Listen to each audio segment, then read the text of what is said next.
Senhor Jesus Cristo, nós estamos aqui nesta noite, ó Deus, humildemente diante do Teu altar, Te adorando, Pai.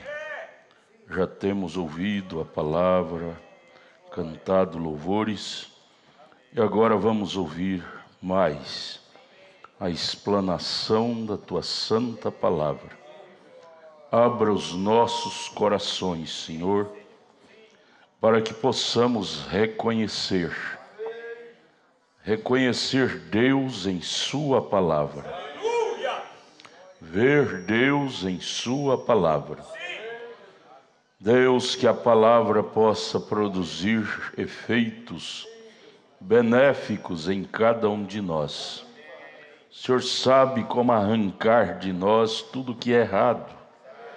Tua palavra, ela faz uma faxina espiritual, física em nós, e ela traz aquilo que realmente precisamos, que é Cristo. Cristo é a única coisa que nós precisamos. Ajude-nos com o perdão de nossos pecados. Pedimos em nome de Jesus Cristo. Amém. Amém, amém. Senhor Jesus, acrescente a nossa fé, irmãos. Bom é estar aqui. Nós vamos ficar de pé, vamos ler a Bíblia. Deus abençoe todos vocês que vieram. Abraço a cada um de vocês e vocês também que estão pela internet.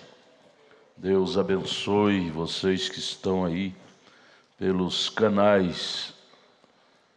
Vamos ler a Bíblia, Apocalipse 2, verso 21 ao 23. Nós estamos estudando nas sextas-feiras o estudo dos selos do Apocalipse. Estamos no 4º selo, maravilhoso. Irmão Barbeiro, bom te ver. Está viajando? Está com saudade do Senhor. Bom te ver. Deus abençoe. Deus abençoe a família lá de São Sebastião. Deus abençoe vocês. Moedinho, está com saudade do Senhor. Aquele testemunho que o Senhor deu está espalhado nas páginas. Muito edificante, viu? Muita gente sendo beneficiado com aquele testemunho que o irmão Edinho deixou aqui. Vamos ler Apocalipse capítulo 2, verso 21 ao 23. Deus dizendo para a igreja nominal: e dei-lhe tempo para que se arrependesse da sua prostituição. A igreja prostituiu com a política, com os reis da terra, com o pecado. Deus está dizendo: dei-lhe tempo para se arrepender da sua prostituição, e não se arrependeu. Deus deu-lhe tempo para a igreja nominal se arrepender, ela não se arrependeu. Verso 22: eis que a porei numa cama, e sobre os que adulteram com ela virá grande tribulação, adultério espiritual, fornicação, se não se arrependerem das suas obras. E ferirei de morte a seus filhos, e todas as igrejas saberão que eu sou aquele que sonda os rins e os corações, e darei a cada um de vós segundo as vossas obras. Jesus, ajuda nós a produzir boas obras. Em nome de Jesus, amém. Podeis assentar, irmãos. Eu quero dar uma passadinha aqui na história. A vida cristã, ela é baseada em três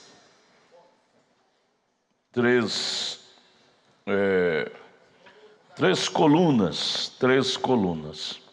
A vida cristã, ela é sustentada em 3 colunas. Ela não é vaga, a vida cristã não é vaga. Ela tem um sustentáculo.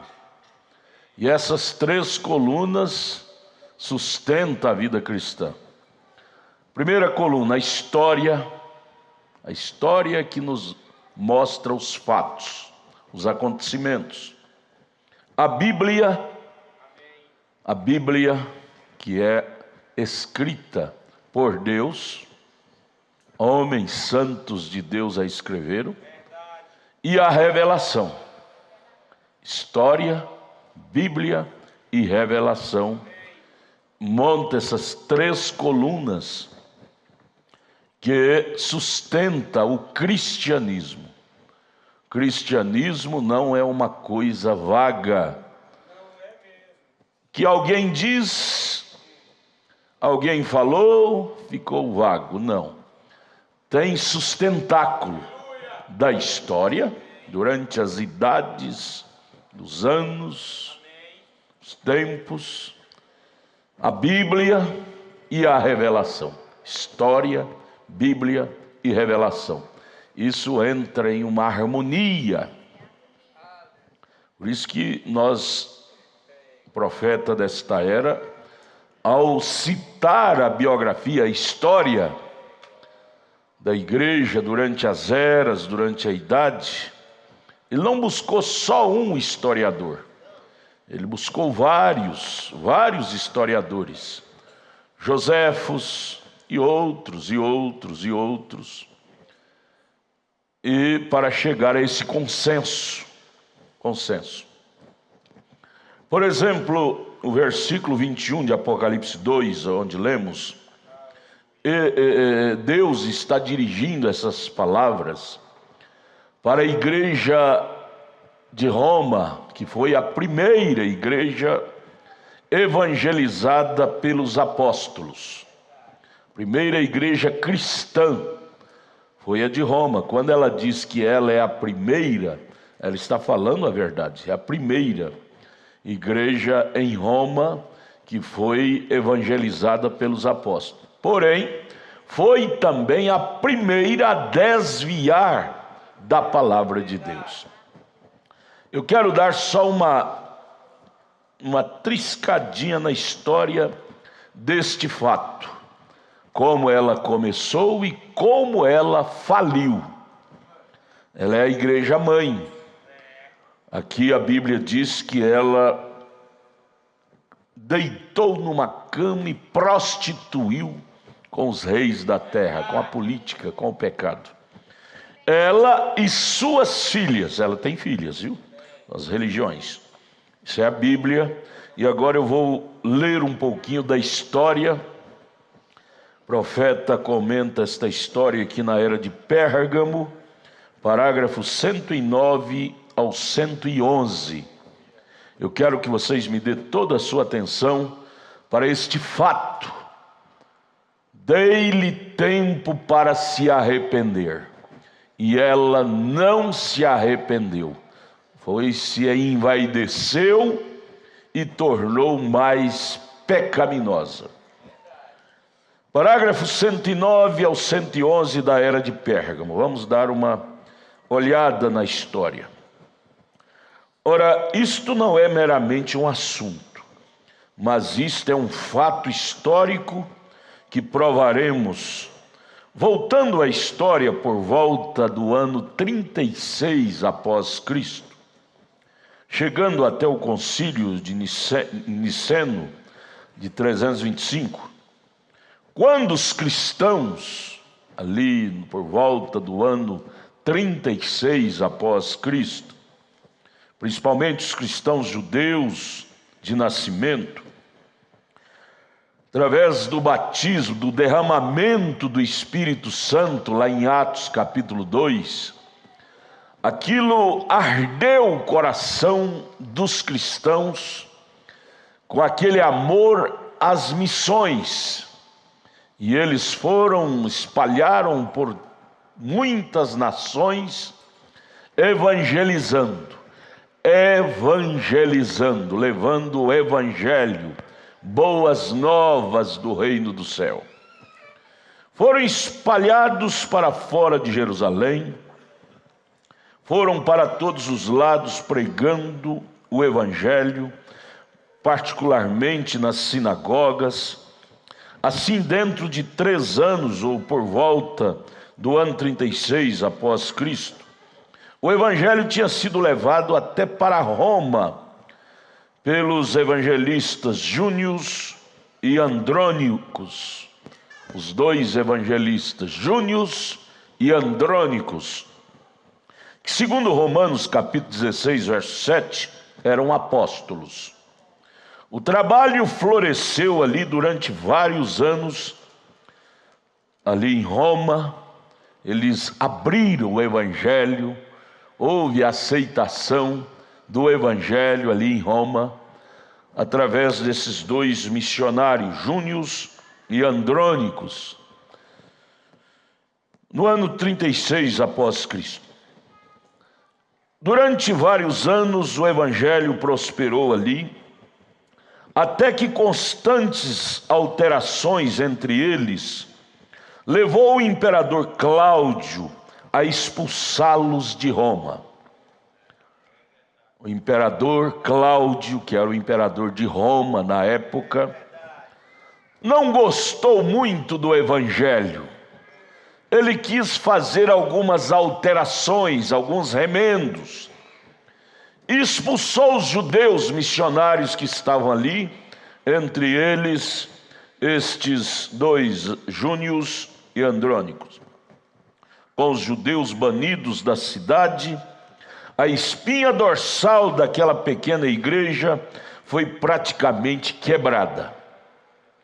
Os judeus, aqueles 2 que eram pastores, que sustentavam a originalidade do cristianismo, agora expulsos dali de Roma, a espinha dorsal do cristianismo foi praticamente quebrada ali para a igreja de Roma. Talvez até mesmo os pastores tinham sido judeus e por isso tinham ido embora, expulsos pelo imperador Cláudio. O rebanho então passou a ficar só, e desde que a palavra não tinha sido ainda escrita, não tinha ainda livros, como temos hoje, Bíblia, como um guia para eles, seria muito fácil para esse pequeno rebanho desviar-se ou ser inundado pelos filósofos e pagãos daqueles dias.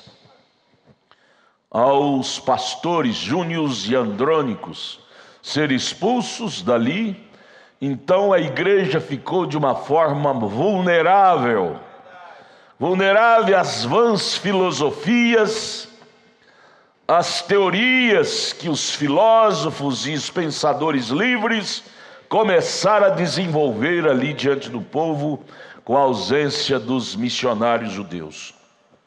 E como lobo devoradores à espreita, e o espírito do anticristo à solta, descobrimos pela história que esta pequena igreja em Roma tornou-se desesperadamente apóstata.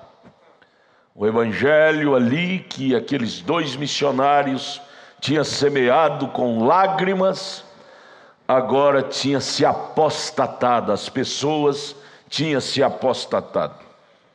E começou a introduzir os filósofos, líderes que ficaram ali de Roma, começou a introduzir cerimônias pagãs sob títulos cristãos. Ao invés de permanecer com aquela bandeira do verdadeiro cristianismo, empunhada por aqueles 2 irmãos, Június e Andrônicos, eles começaram a aceitar mudança nas tradições, nos ensinamentos do cristianismo. Cerimônias pagãs sob títulos cristãos. Não é mais ou menos como estão hoje?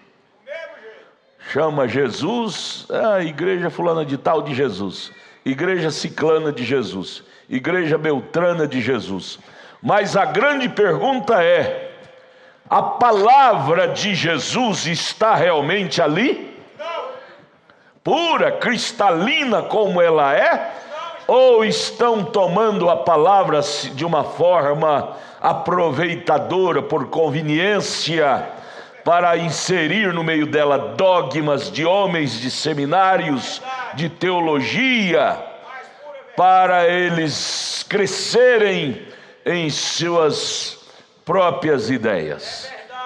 As coisas não têm mudado muito. Como o período do banimento perdurou por 13 anos, o imperador Cláudio os expulsaram de Roma, e o período foi de 13 anos que eles permaneceram fora de Roma. Os missionários judeus, os fundadores Júnios e Andrônicos, não retornaram até o ano 54 depois de Cristo. Imagine seu horror quando eles voltaram 13 anos após, ao encontrar uma igreja com o título cristão que era terrivelmente pagã. Ao eles voltarem ali 13 anos depois, para sua surpresa, encontraram uma igreja que eles deixaram totalmente cristã, agora somente com rótulo de cristianismo, mas toda mesclada com o paganismo.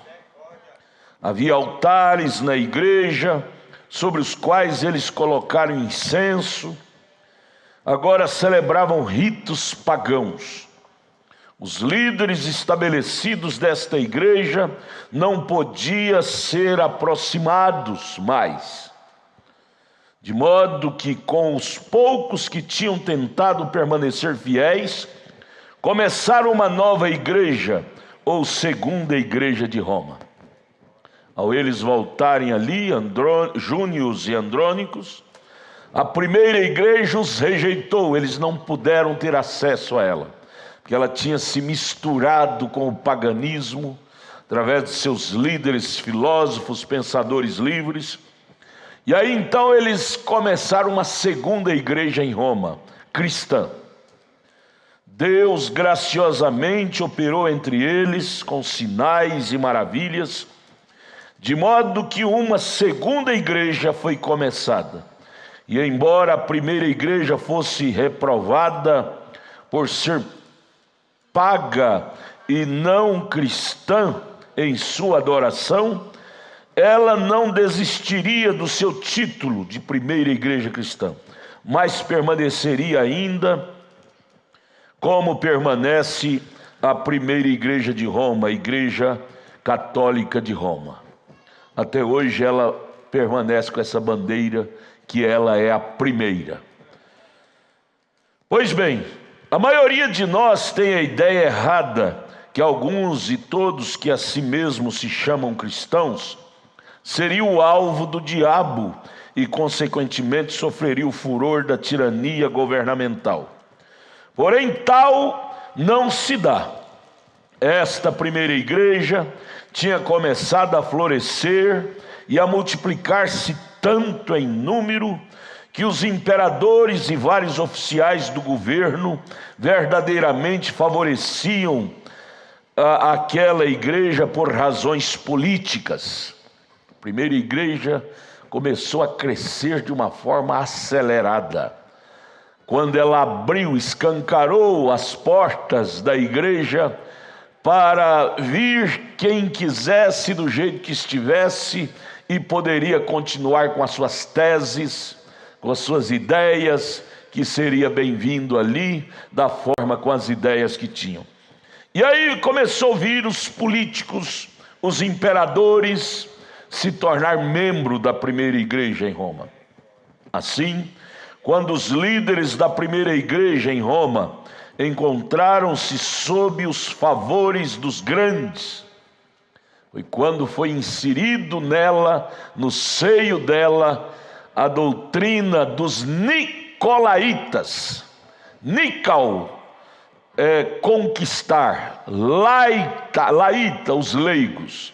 Foi quando os grandes dignatários, imperadores, os políticos entraram, tiveram acesso ao seio da igreja e começou a comprar, negociar construindo grandes torres, grandes auditórios e colocando dinheiro sobre a coisa e tirando os leigos do púlpito e colocando pessoas doutas, porém com ideias torcidas em relação à palavra de Deus.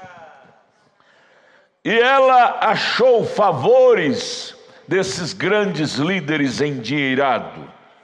E eles aproveitaram a oportunidade para inclinar o governo contra os verdadeiros crentes e exigiram a perseguição contra eles, a menos que eles voltassem para a primeira igreja. Foi quando a primeira igreja, através de seus grandes dignatários, imperadores, políticos, forçou os líderes a perseguir, chamando eles de rebeldes, que tinha saído dela e fundou a segunda igreja de Roma, a voltar para o seio da mãe, que era a primeira. Mas eu lhe pergunto, como pode os verdadeiros cristãos voltar para o seio da primeira igreja, ela toda misturada com paganismo, com ideias torcidas, fora dos fundamentos da Bíblia? Foi aí quando foi desenvolvido aquela chacina, a matança dos cristãos. Começou por aí. Só na Era Negra nós temos registros na história que Roma matou 68 milhões de cristãos por não se adequar a esse sistema pervertido que ela tinha desenfreada e se unido a ele através de seus dignatários, de seus grandes políticos, imperadores e assim por diante. Aniceto foi um bispo da primeira igreja de Roma, que viveu no segundo século, e ele era contemporâneo de Policarpo. Quando o venerável Policarpo ouviu que a primeira igreja cristã de Roma estava envolvida em cerimônias pagãs e tinha corrompido a verdade do evangelho, ele foi lá para implorar-lhes que mudassem de opinião. Missionário Policarpo, que era discípulo de Paulo, discípulo de Irineu, que era um cristão verdadeiro, ele ficou sabendo que a igreja de Roma tinha se pervertido. Ele foi lá para implorar aos crentes para voltar aos fundamentos dos ensinamentos da Bíblia Sagrada. E ele os viu prostrado perante imagem, com nome de apóstolos e santos. Ele os viu acendendo velas, queimando incenso no altar. Ele os viu celebrando a Páscoa sob o nome de Hester, imagens, santos que já morreram, onde elevaram o pão em formato de um disco, honrando o Deus Sol. Ministram, até hoje eles ministram a ceia, a Eucaristia, com um pãozinho redondo. Aquele pão redondo é símbolo do Deus Sol, eles adoram o Deus Sol. O pão da ceia deles é redondo, aquilo tem um símbolo. Paganismo, adorador do Deus Sol. Por isso que nenhum cristão toma a ceia com pão redondo. O pão é quebrado, não arredondado. A Bíblia diz que Jesus partiu o pão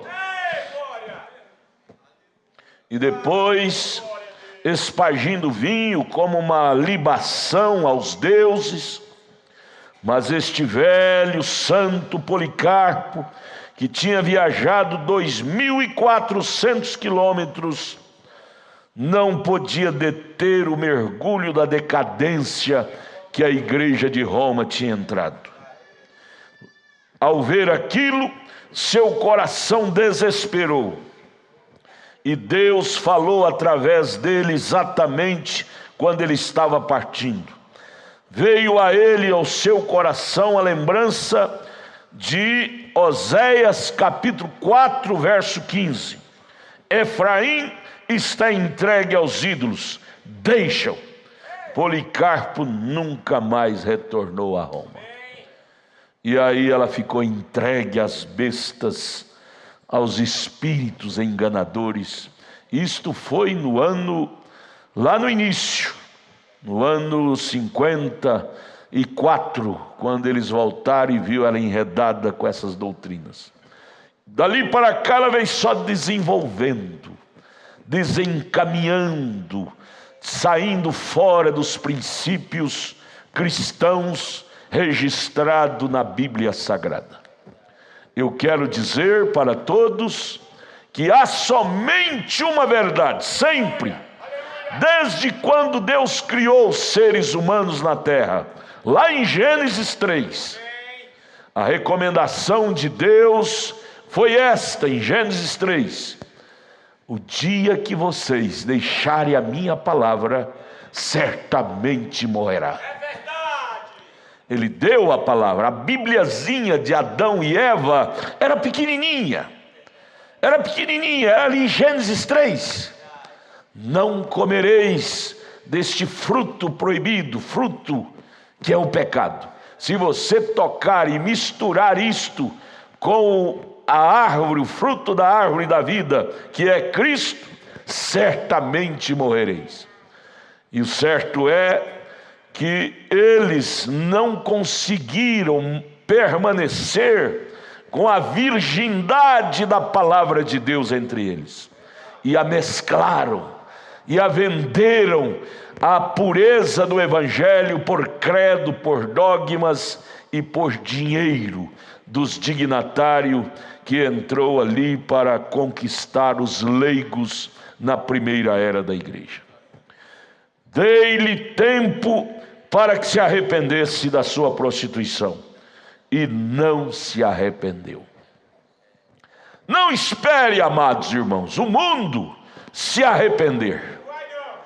Não espere as falsas religiões se arrependerem. É a Bíblia não falha. Dei-lhe tempo para se arrepender, porém não se arrependeu. Quem se arrepende não é as religiões, mas são os indivíduos. Deus não está atrás de religião, Deus está atrás de indivíduo, é de pessoa. Apocalipse 3:20, ele diz: eis que eu estou à porta e bato. Se alguém que está lá dentro ouvir a minha voz e abrir o seu coração, entrarei e cearei com ele e ele comigo. Ele está batendo na porta do coração do indivíduo, da pessoa. Ele bateu na porta do meu coração, e pela graça de Deus eu entendi seu chamado e fui batizado no nome de Jesus Cristo, tomando a palavra dele como meu absoluto. E isto aconteceu com cada um de vocês. E ele, enquanto o Cordeiro estiver no trono de intercessão, ele continua atrás, não de religião, ele sabe que ela não se arrependerá, porém ele está atrás de pessoa, é de indivíduo, e este indivíduo está ainda perambulando por aí, mas a hora que ele ouvir a voz do Espírito Santo, a voz do Evangelho, ele abrirá o coração. Sabe por quê? Jesus disse na oração sacerdotal de São João 17: Pai, nenhum daqueles que tu me deste eu lançarei fora. E a razão pela qual nós estamos investindo no evangelismo. Hoje estamos iniciando mais um investimento alto através de mais um meio de comunicação no Instagram, entrando nesse mundão de pessoas vagantes pelas páginas. Mas oxalá que esta voz atinja o coração de alguém que está vagando aí por este mundo artificial. Há uma verdade na terra. Eu quero dizer para este mundo pagão que Deus nos enviou um profeta para nos trazer de volta ao grão original, à palavra original, ao cristianismo original. E se o coração seu está faminto por algo original, venha participar conosco disso. Agora vamos aqui prosseguir o estudo da mensagem, o quarto selo. Agora página 34, parágrafo 252.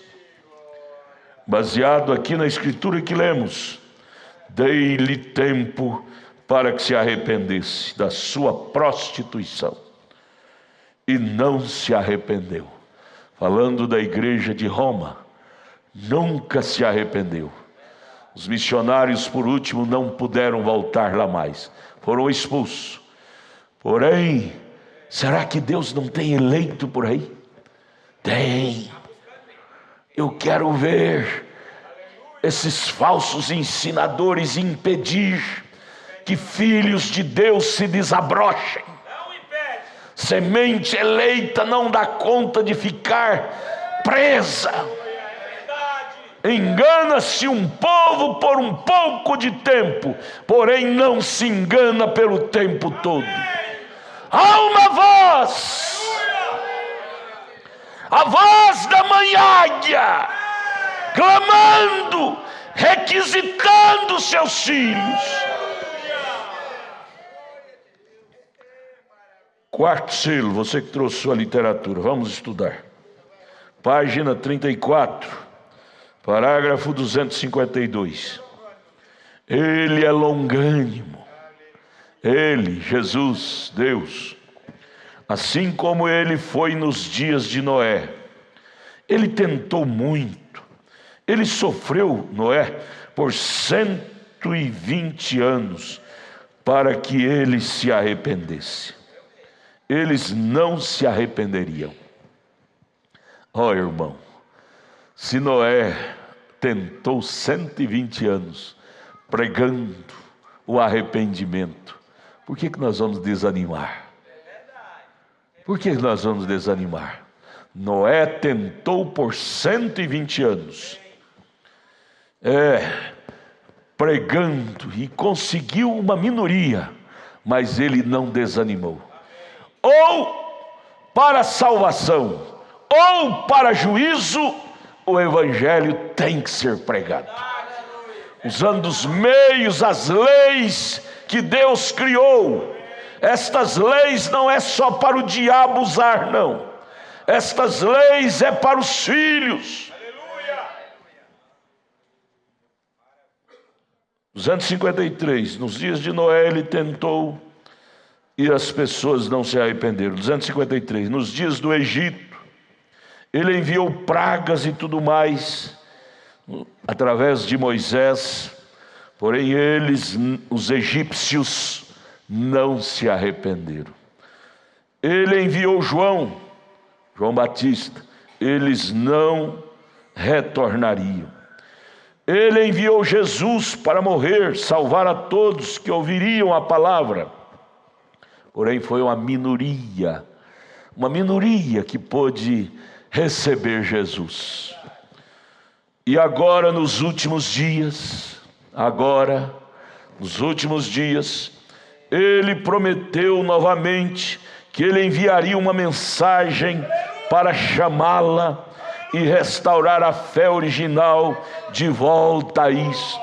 Malaquias capítulo 4, verso 5 e 6, Mateus 17, 11, Apocalipse 10, 7, são promessas que ele enviaria uma mensagem, uma voz, chamando, restaurando, trazendo a fé original, o ensinamento original ao povo, de volta à palavra. E eles não, o mundo religioso, não a receberão. O mundo religioso não receberá. Porém os filhos, os eleitos, a receberam estão recebendo e vão receber. Aqui está um povo, uma partícula de gente que tem abraçado a voz de Deus nesta última era a qual estamos vivendo. Porém, o mundo religioso lá, eles são tão dogmáticos em seus dogmas e credos, até o ponto de não quererem isto. Eles preferem um Barrabás do que Jesus. Eles acham que se um anjo descesse, mas Deus não faz isto. Deus trabalha com os homens através de um homem. Todo tempo, você não vê história na Bíblia que Deus usou anjos para ministrar a palavra. Deus usou homem. 257. Observe, não obstante, ele lhe deu tempo para se arrepender, mas ela não quis. Ele tem dado tempo para esta era a qual estamos vivendo, Laodiceia. Vocês que são mais antigos lembram que há 50 anos atrás, os pentecostais, que era o grupo de evangélicos mais aproximado da Bíblia Sagrada, eles eram pessoas de fato crentes. Eles honravam a palavra, eles tinham testemunhos, eles tinham vida vivida, eles eram sinceros e íntegros. 50 anos passou. Veja a grande diferença que o mundo chamado pentecostal chegou. Roma demorou 2000 anos para chegar como ela chegou, ao mundanismo. Porém, os evangélicos pentecostais, 50 anos já foi o bastante para se tornarem mundanos, casados com a idolatria novamente. A porca voltando ao lamaçal, o cachorro voltando ao vômito.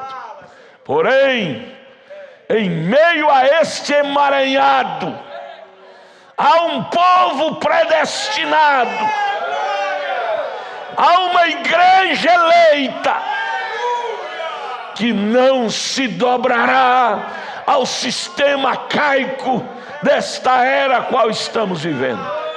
Há uma igreja que tem parado pela palavra. Pagará um preço, se for preciso, ela está disposta. Mas ela não se renderá ao sistema dogmático que tem amarrado a humanidade. Ela permanecerá com a bandeira da verdade erguida, ainda que custe sua própria vida, mas a luz do Evangelho continuará brilhando, ainda que seja nas arenas, ainda que seja nas fornalhas.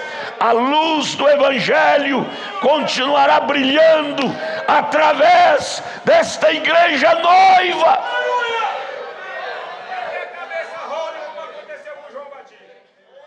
Há um povo determinado, a parar ao lado desta palavra. Aleluia, glória a Deus. Veja, 256. Deus, Ele toma alguém ignorante, estúpido. Por quê? Porque os doutos se venderam. Os doutos se venderam aos dogmas. É aí onde a letra é uma tentação. A pessoa começa a se envolver com a letra, ao doutorado, letras na cabeça, e se torna tão egocêntrico que pensa que são maiores do que Deus, pensam que são maiores do que a verdade, e aí eles criam a sua própria verdade.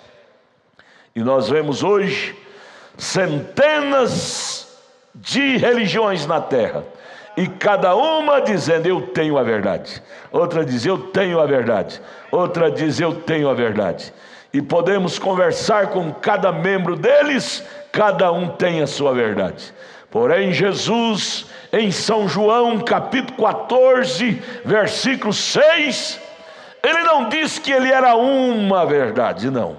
Ele usou o artigo definido singular. Ele diz: eu sou o caminho, a verdade. Não há duas verdades relacionadas a Deus. Não há dois caminhos ao céu. Ele disse: eu sou o caminho, a verdade. Mas hoje, infelizmente, cada pessoa, através de suas vaidades da letra, criou seu próprio caminho, sua própria verdade, seu próprio ponto de vista.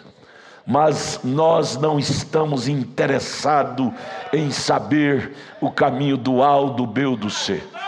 Nós estamos interessados em saber o caminho de Deus. Isaías 35:8: e ali haverá o alto caminho, o caminho do rei.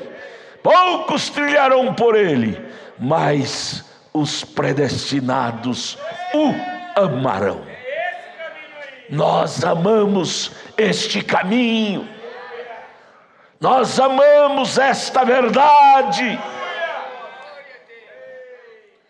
Então, no 256, o profeta disse: ele toma alguém ignorante e às vezes até estúpido, como foi um Elias, um João Batista, alguém que dificilmente saiba seu ABC, como foi o próprio apóstolo São Pedro, ou qualquer coisa. E então ele toma esse tipo de pessoa, porque ele pode tomar uma pessoa que não seja nada e então operar através dela. Por que Deus tem que pegar esse tipo de gente? Porque os outros estão muito ocupados. Os outros estão cheios. Os outros não dão conta de se esvaziar de suas tradições. Eles querem vir para o Evangelho, mas trazer as bagagens que eles aprenderam com seus mestres religiosos lá. Deus não pode usar uma pessoa que está cheia. Deus usa pessoas vazias. O grande pastor Paulo, antigo Saulo de Tarso, para Deus poder usar ele teve que ficar 3 anos e meio no deserto da Arábia, se esvaziando do conhecimento que ele tinha aprendido com Gamaliel, do conhecimento teológico. E ao se esvaziar, então aquela coluna de fogo que o encontrou pôde começar a enchê-lo dos princípios de Jesus Cristo. Tanto é que quando Paulo de Tarso, foi a Jerusalém 3 anos e meio depois, ele constatou que agora o evangelho que ele pregava era o mesmo que os apóstolos pregavam em Jerusalém. Ele tinha se esvaziado. Deus não usa pessoa ocupada, cheia.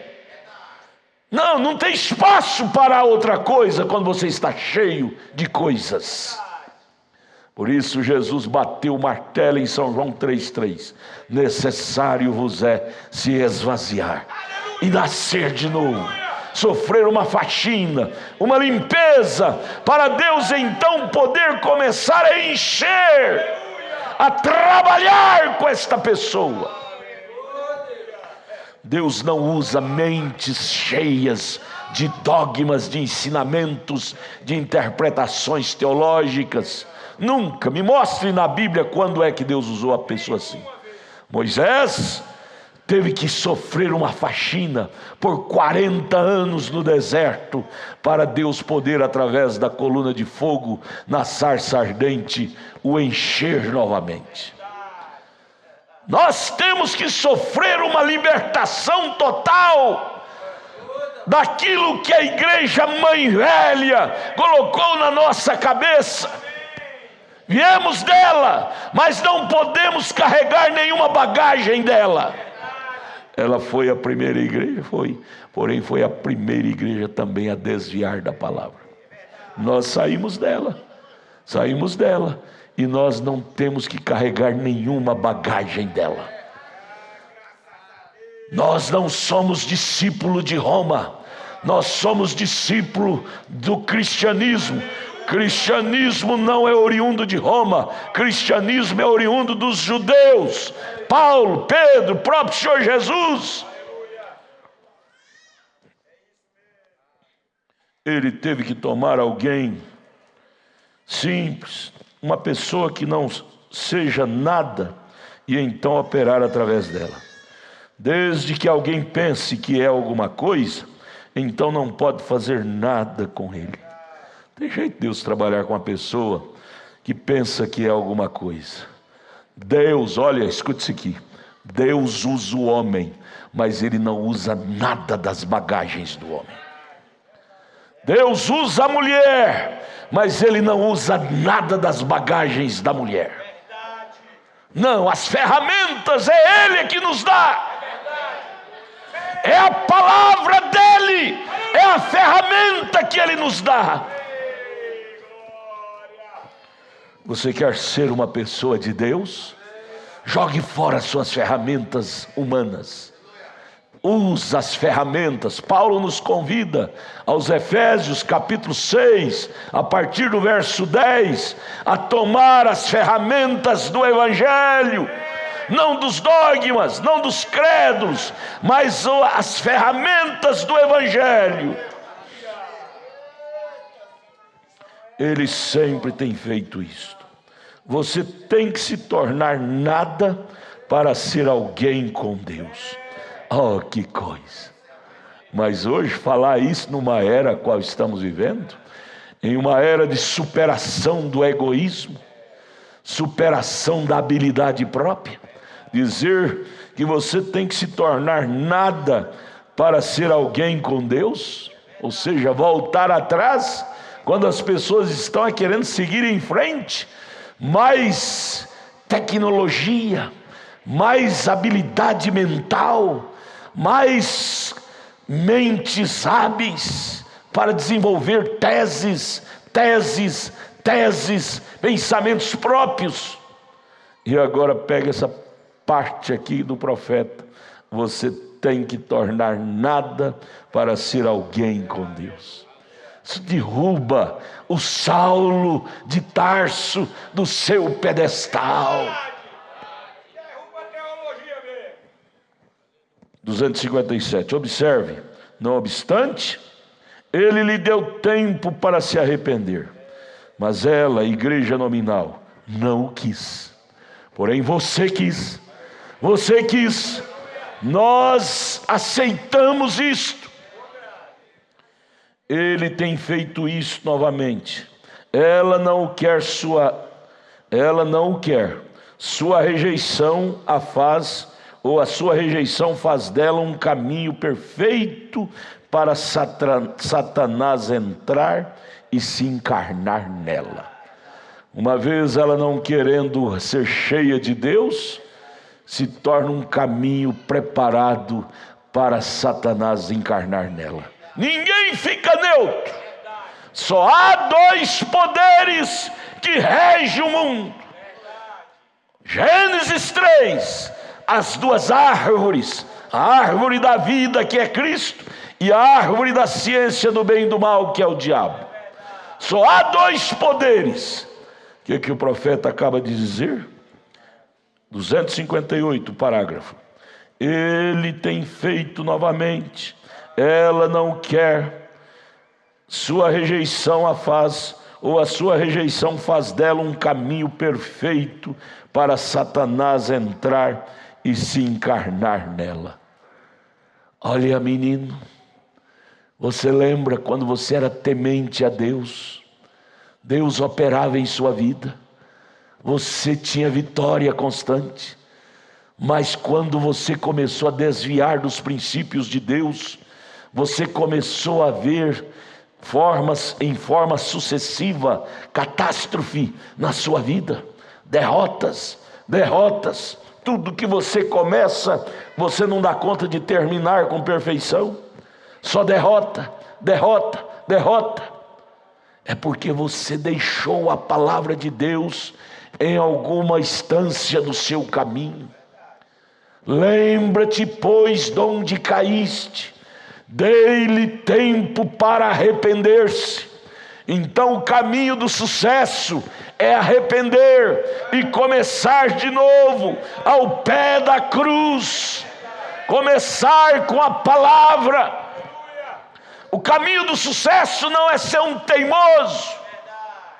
As pessoas hoje têm sido tão teimosas, está vendo que Deus não está naquilo, mas tornam-se cabeçudo e continua sustentando aquelas teses que Deus não abona, e vão de mal a pior.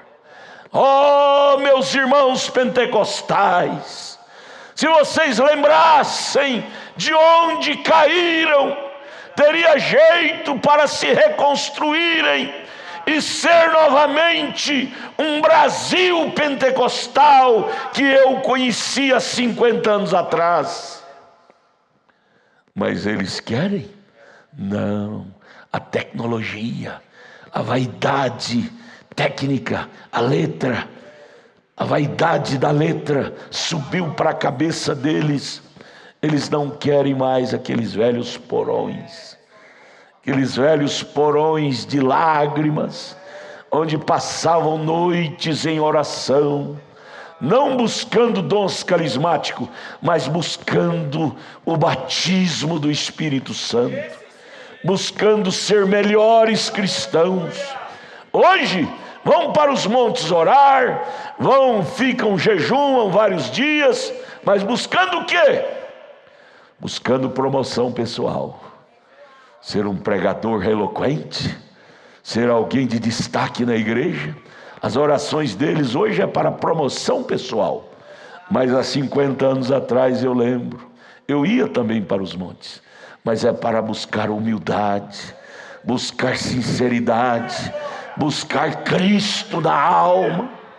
Era diferente. Eram orações concentradas em algo real, sem vaidade. Mas a letra desenvolveu na cabeça deles, e ao invés de voltar àqueles velhos tempos de lágrimas, onde os cultos terminavam com lágrimas, hoje terminam mascando chicletes. Página 35, correto. O diabo se encarna nela, porque ela rejeitou a palavra, a falsa igreja, a igreja nominal. E esta é exatamente a mesma coisa pela qual a igreja protestante se torna uma prostituta, prostituindo com a política, com o mundanismo, com o pecado. É porque ela rejeita a vindicada verdade da palavra de Deus, e isto dá um lugar ao diabo. Você tem que acordar. Estamos falando em cadeia de internet pelo mundo afora, transmissão. Isto dá lugar ao diabo. Ao você rejeitar a palavra, você dá lugar ao oposto à palavra de Deus. Ninguém fica neutro. Dá lugar ao diabo para entrar ali e se encarnar. Nós estamos vendo, amados, só cego para não ver o mistério da piedade. 1 Timóteo 3,16, que é Deus se tornando carne. Porém podemos ver no outro lado o mistério da iniquidade, que é o diabo se fazendo carne. Só cego para não ver esses dois mistérios em pleno desenvolvimento. O incrédulo se tornando cada vez mais incrédulo à palavra de Deus. Os crentes cada vez mais interessados em ser crente. Mistério da piedade, Deus se fazendo carne. Mistério da iniquidade, o diabo se fazendo carne. Isto é inevitável. Veja, isto dá lugar ao diabo para entrar ali e encarnar.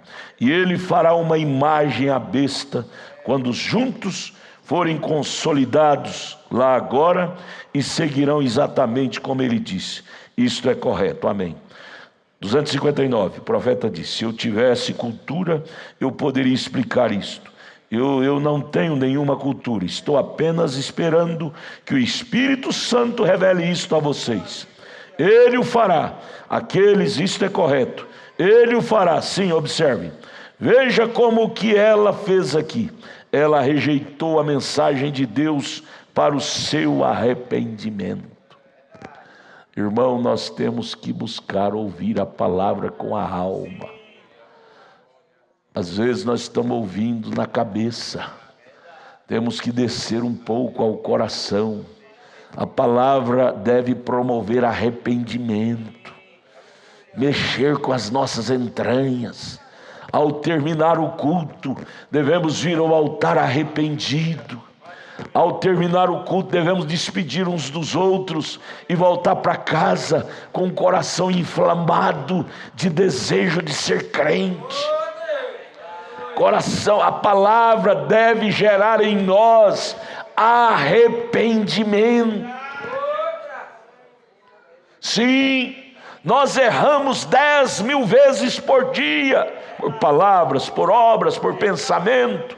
E ao vir ao culto, a palavra deve promover dentro de nós arrependimento. Se isso não estiver acontecendo conosco, tem alguma coisa errada em nós. Ao terminar o culto, devemos ir ao altar com lágrimas, dizer: Deus, me ajude a ser o melhor crente. Nós devemos aprender a ouvir a palavra com a alma. É diferente. Quando você vem ao culto e ouve só com a cabeça, não dá desejo de arrepender de nada. Você sai do jeitinho ou pior do que você entrou. Mas quando você vem e desarma, o problema é que nós viemos para a igreja muito armado com ego, com sabedoria humana, e começamos a refutar a palavra. O pregador prega e nós sentados no banco começamos a filtrar, refutar. Ela não promoverá arrependimento em nós. Mas quando nós nos desarmamos de nossas armaduras próprias e dizemos: Deus, fala que o teu servo ouve, fala que a tua serva ouve. Quando termina o culto, lágrimas começam a descer em sua face, desejo de arrepender-se. Porém, isso não acontece lá com o mundo. Dei-lhe tempo para arrepender, porém eles não quiseram. Terão que encarar a besta. Esse sistema fará uma imagem à besta. Besta quer dizer um poder monstruoso. Quando juntos forem consolidados, lá agora, e seguirão exatamente como ele disse. Isto é correto, amém. Agora é o 260. Veja como que ela fez aqui. Ela rejeitou a mensagem de Deus para o seu arrependimento. Ela começou como anticristo. E isto é o que ela foi. Ela se tornou um falso profeta, o diabo encarnado. E ela o fez com seu falso ensinamento. Então, com tudo isto, Deus lhe deu tempo para que se arrependesse. Tentou obtê-la. Veja como Deus é bom, irmão. Veja como Deus é bom. Viu o desvario da igreja romana, ainda deu tempo para ela arrepender. Deus não é mau, irmãos, que nos fulmina à primeira vista. Ele dá tempo, Ele envia profetas, Ele envia mensageiro, dizendo: volte, volte, arrependa. Porém o homem, quando entra pelos seus próprios caminhos, é difícil voltar atrás. Aí nós devemos dar glória a Deus, por Deus ter cruzado o nosso caminho, e nós voltamos atrás, abandonamos nossos credos, nossos pontos de vista, e nos curvamos à palavra e dizemos: Deus, o certo é o Senhor, o errado sou eu. Deus, eu me rendo à tua palavra, eu me rendo ao teu ensinamento. Oh, como Deus não pode abençoar uma pessoa assim, uma pessoa que não para em seus próprios pensamentos, em seus próprios pontos de vista, mas ele para sobre a palavra de Deus. Como Deus não pode abençoar uma pessoa que se rende a Ele assim? Porém, um coração entenebrecido, arruinado, arrogante, não tem jeito de Deus operar. Irmãos, nós vamos embora nesta noite para casa, dizendo: Deus, me faça cada vez mais mole para a tua palavra, me faça cada vez mais duro para o pecado, duro para o mundanismo, porém mole para a tua palavra fazer habitácio em minha vida. Me ajude, Deus. Vamos ficar de pé, vamos orar. Senhor Jesus, o Senhor diz em tua palavra que passarão os céus, a terra, porém a tua palavra não passará. Um dia, Pai, este mundo não existirá mais. Esta ordem social que hoje opera não existirá mais. Esta ordem econômica, ordem política, ordem religiosa que hoje opera, um dia não existirá mais. Porém, a tua palavra continuará existindo. Senhor, nos ajude a agarrar a ela, estritamente a ela, Pai. Quando tudo for derretido pelo poder atômico, pelo poder dos vulcões, dos terremotos, tudo virar cinza, a tua igreja estará nas bodas do Cordeiro, ceando naquele espaço de 3 anos e meio, na eternidade, entrando no milênio, do milênio para a eternidade. Senhor, então, não deixa nós basear a nossa fé em nenhum dogma humano, em nenhum credo humano, mas inteiramente na pura palavra do Senhor. Porque um dia tudo isso aqui vai acabar, vai passar, vai terminar. A concupiscência dos olhos, a concupiscência da carne, a soberba da vida, tudo vai acabar. Porém a tua palavra continuará intacto. Oh Deus, ajude a dar nossas vidas a ela, agarrar com a alma a ela. Aqueles cristãos, 68 milhões que foram mortos durante as eras, é porque eles agarraram esta palavra. E hoje eles estão lá na 6ª dimensão, louvando, encorajados, vitoriosos, por ter agarrado a tua palavra como seu absoluto. E para nós reunirmos com eles do lado de lá, precisamos tomar a mesma decisão que eles tomaram de cá. A palavra do Senhor. Dá-nos essa prudência, Pai. Tudo vai acabar, tudo vai passar, mas a tua palavra é de eternidade a eternidade. Senhor, tua palavra cura agora os enfermos, liberta agora os cativos, solte as correntes e as pessoas sejam libertadas, sejam salvas, sejam atingidas pelo sobrenatural, em nome de Jesus Cristo, Filho do Deus vivo. Amém, amém.